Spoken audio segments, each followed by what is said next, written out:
Saludos compañeros de la materia de ética y saludo a la profesora Félix Muñoz.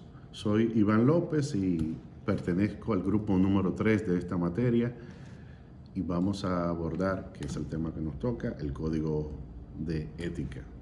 Cuando hablamos de código de ética hacemos referencia a un instrumento de gestión que contiene los valores, los principios, los derechos, las obligaciones, las reglas y sobre todo, y quizás lo más importante, que lo que aglutina a todo aquello, es las relaciones a lo interno de la institución, entre los colaboradores y con sus terceros o grupos de interés.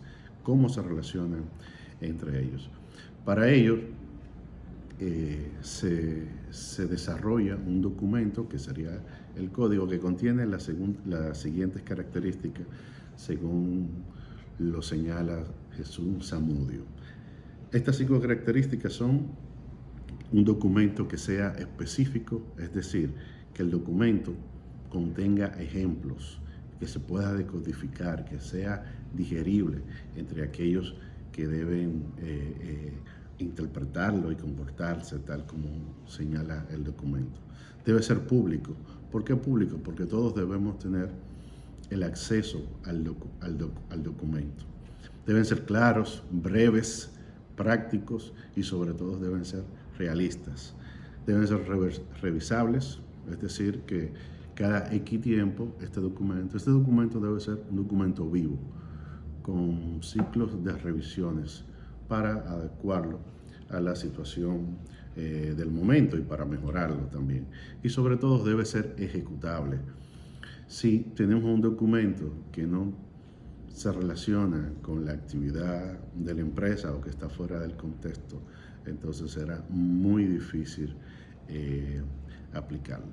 Aquí vemos entonces el tema de la ecuación de racionalidad ética que nos maneja Manuel Guillén en sus conferencias. Si buscamos el bien, que al final es lo que busca la ética, bueno, necesitamos, como dicen esta característica que les cité, necesitamos esta teoría, este documento, pero sobre todo necesitamos las prácticas, los hábitos. Y con esta ecuación entonces logramos el bien. No importa que tú tengas libros, carteles en las instituciones sobre los valores y la ética, y si esta no se pone en práctica, no funciona.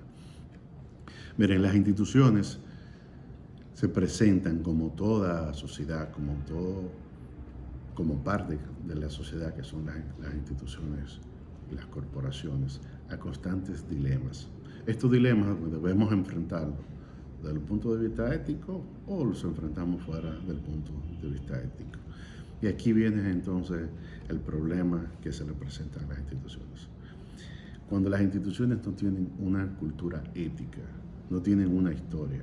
Y cuando hablo de cultura ética no me refiero únicamente a tú tener un código, porque los códigos son muy recientes.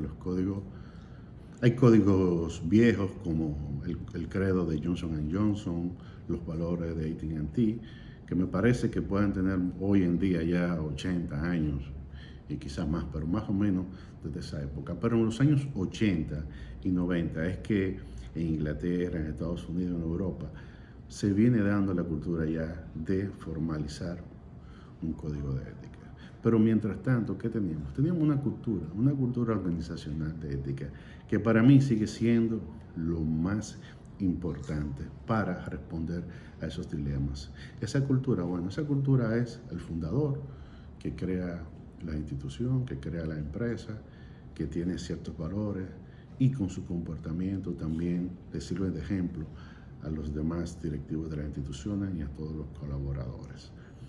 Esto entonces se va desarrollando y cuando se lleva a un documento, entonces se cierra el ciclo, porque ya se institucionaliza entonces la ética en la institución.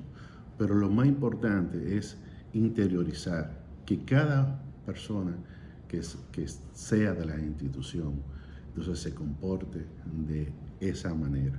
Pero no solamente eso, es un asunto que yo creo que es vital, que también los grupos externos que interactúan, el entorno de la institución, también lo entiendan como tal.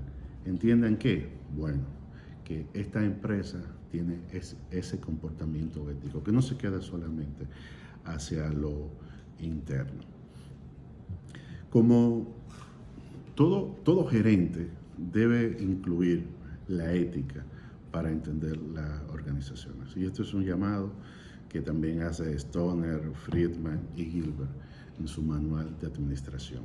Si no entendemos y no incluimos la ética, entonces no vamos a conocer las instituciones al momento del diseño y al momento de la aplicación del código de ética. Y quiero hacer aquí una referencia. Miren, hay organizaciones no gubernamentales que son sin fines de lucro y hay organizaciones, empresas, corporaciones que su objetivo al final es su rentabilidad. En el caso de las organizaciones que buscan utilidades, que venden un producto, que venden un servicio para tener un beneficio, por lo general quieren que sus empleados tengan un comportamiento, como lo dice el código, de comportamiento ético sobre los marcos de los principios y las morales. Ahora, el tema de los recursos, de lo que recibe el empleado, por lo general no se toca. Punto que yo entiendo es sumamente importante cuando tú perteneces a una empresa que lo que busca es rentabilidad. ¿Cómo es posible que los directivos ganen 200 y 300 veces que los gerentes medios o con los colaboradores de jerarquía más baja?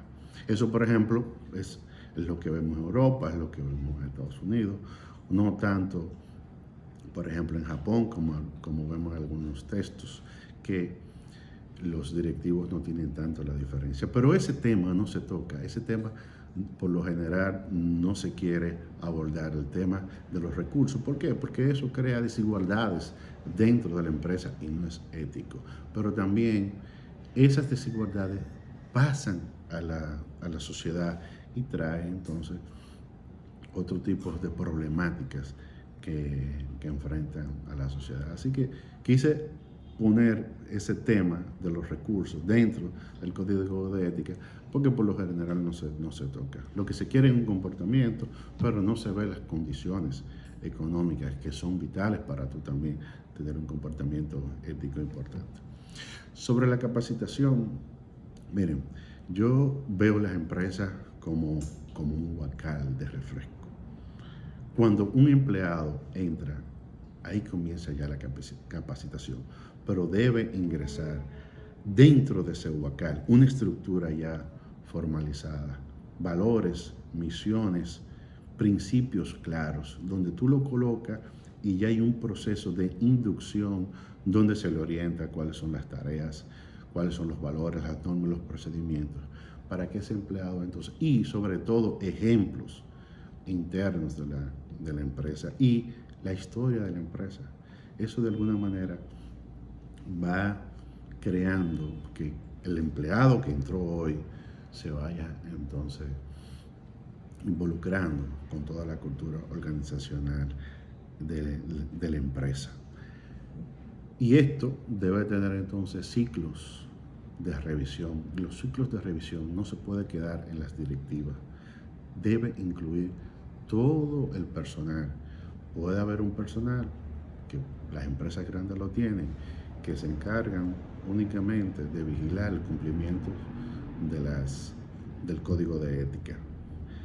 Este personal también debe tratar de en cada momento ir recuperando información para en un momento, a través de talleres, a través de lo que entienda la institución, se revisen, se capaciten y se actualicen los documentos de ética de las instituciones, que al final es lo que define la institución. Gracias.